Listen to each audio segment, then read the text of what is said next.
Welcome back to the channel. Today we're going to look at the narrative that the mainstream media is pushing out regarding these gang members that have been deported. And secondly, I know that some people have a little difficulty focusing, preferring instead to just read the article headlines. Well, if you actually critically read the articles, you might notice some inconsistencies if you're from one article to another. I'm going to point those out up front so that you can see where I'm headed here. Of alleged gang members with no known criminal history. No criminal record. No criminal history. No criminal history. It says he's got no criminal record. I've noticed in the media this week, a lot of them don't have criminal histories. Well, a lot of gang members don't have criminal histories. Just like a lot of terrorists in this world, they're not in any terrorist database. Finally, somebody says it. You don't have to have a criminal record to be a gang member. In fact, they probably prefer you didn't have a criminal record. It's much like a financial institution would prefer that you not have a record or conviction of embezzlement. Here's a highlight of some of the inconsistencies I've found in the articles. You can pause the video and look at them yourself, or you can wait till the end and I'll go over them. What we've heard from lawyers representing some of these people is that they deny that they're members of this gang, or either Tren de Aragua or MS-13. So how many people do you know that when faced with the negative consequences of their actions or their group affiliations will actually stand up and say, "Oh yeah, that was me. I was in that group. Well, yeah, I did that." I imagine not very many. And as far as a lawyer denying, that's their job, to deny. But that's not a defense. That's merely an assertion. How do you determine, or how do your people in the field determine that somebody is a gang member? We have a count of social media. We have a count of surveillance techniques. We have a count on sworn statements from other gang members. We have a count on, wiretaps and Title III. Everything involved with criminal investigations come into play. It's what's called an investigation. You gather the evidence, look at it all, put it together, and then make a conclusion that you have to prove, kind of like a journalist is supposed to do when he's investigating a story. Except in law enforcement, they look at all the facts. They don't just present the facts that align with their narrative. Jersey Reyes Barrios, he is was a professional soccer player in Venezuela, caught up in this because he had a tattoo that he said was chosen because it is a tattoo that is similar to the logo of his favorite soccer team, Real Madrid. It says he's got no criminal record whatsoever and has never been a gang member. Of the hundreds or thousands of people that are usually involved in these types of operations, they always want to identify one individual that they say doesn't fit the profile, or at least they want you to believe he doesn't fit the profile. Now, I don't know if this gentleman is a gang member or not, but I've already showed you what they are saying on the networks. Now we're going to look at a couple of articles. Now, if we look at CNN here, we can see that what they want you to believe is that he was deported because of his tattoos. So the former professional soccer player, part of the reasoning for Reyes' deportation, U.S. authorities argue, lies on his arms, which they say is evidence of the membership to an infamous Venezuela gang, Tren de Aragua. Jersey Reyes Barrios was not only in the United States illegally, but he has tattoos consistent with the gangs. But DHS officials also said that his own social media indicates he is a member of the vicious TDA gang. So that's two things, but they're pushing the tattoo narrative. Now, when we look at what his partner is saying, she denies that he's a gang member. She says, Jersey doesn't even drink. He doesn't smoke. He's never been involved in any crime or bad situation. The only things he cares about are his daughters and soccer. Reyes left Venezuela in March of 2024. He entered the United States on September the 1st, 2024, for an appointment with migration authorities, but was immediately detained, accused of being a gangster, and placed in ICE custody. Now, all of this was not during the Trump administration. As a matter of fact, Trump had not even been elected yet. This was during the Biden administration. So the Biden administration identified him, we don't know how, but they identified him as a possible gangster. They accused him of being a gangster. He has no criminal record in his home country. That's the narrative they continue to push. You can't be a gangster if you don't have a criminal record. Now, his partner also showed reels of Reyes' performances as a soccer player in Venezuela's first and second divisions. I've looked. I can't see what team he was on, what year he's played, what years he played. I can't find any of that. Whenever you pull it up, it's just his tattoos making him a gang member. In December, Reyes and Tobin applied for asylum and withholding and removal.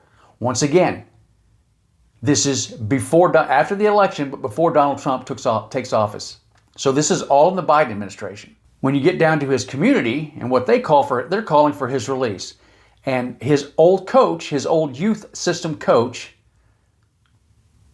tells CNN it's no secret the economic situation is problematic here, meaning in Venezuela.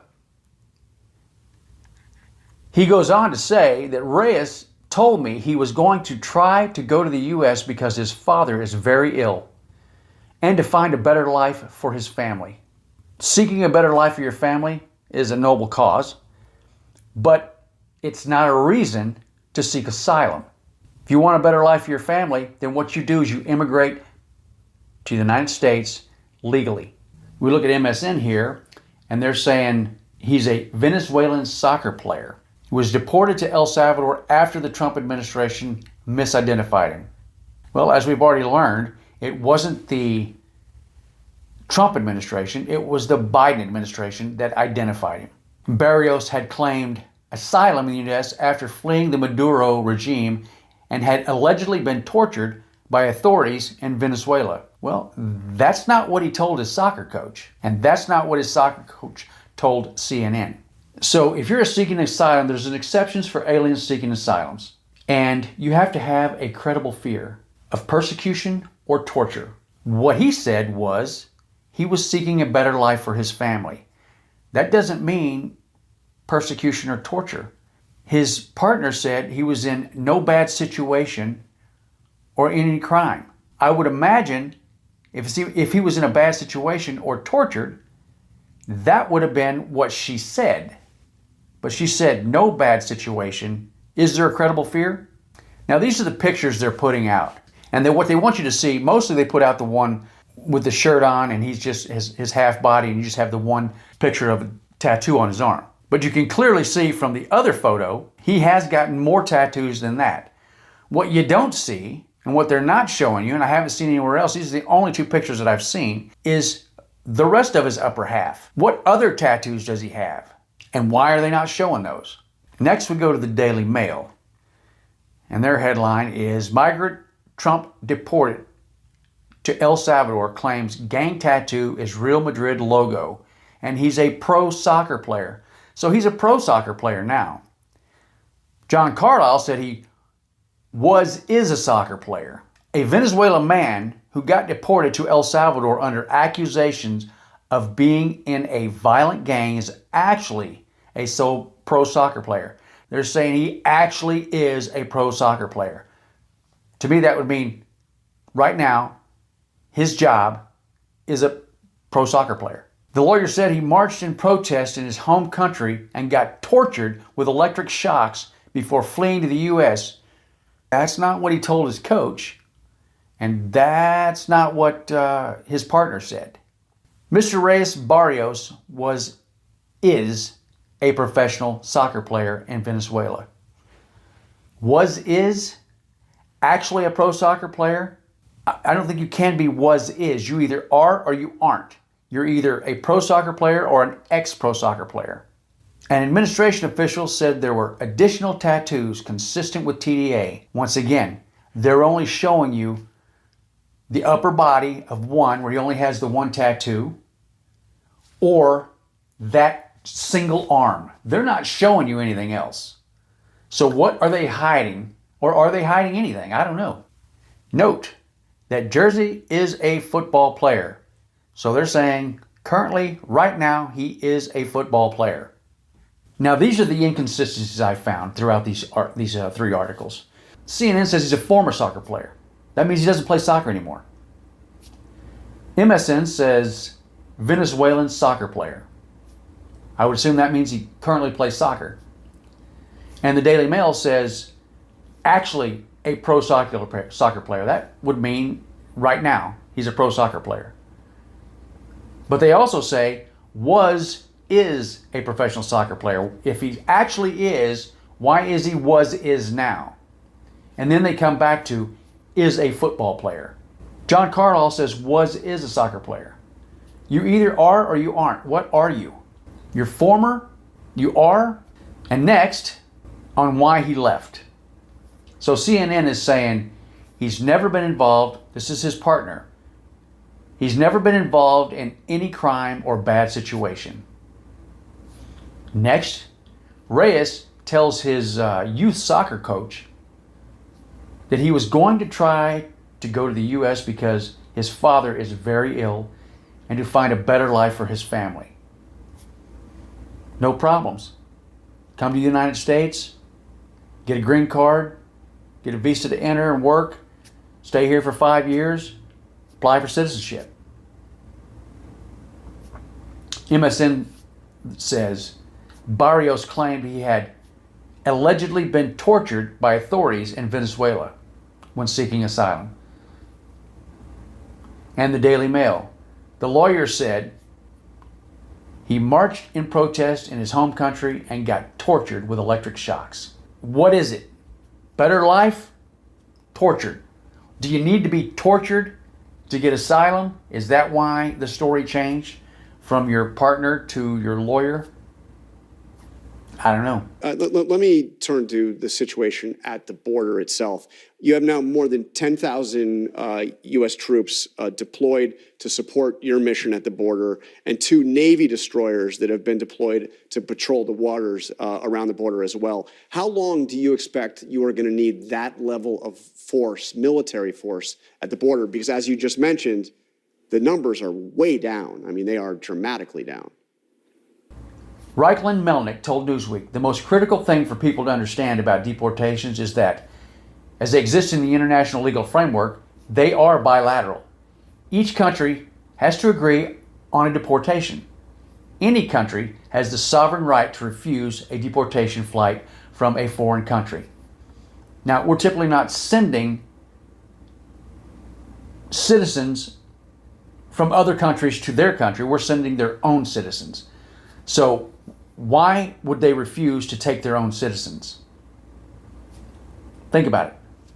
So these are the countries which could block U.S. deportations. And what do you notice? One that is uncertain, so I think they've started taking some of their citizens back, is Venezuela.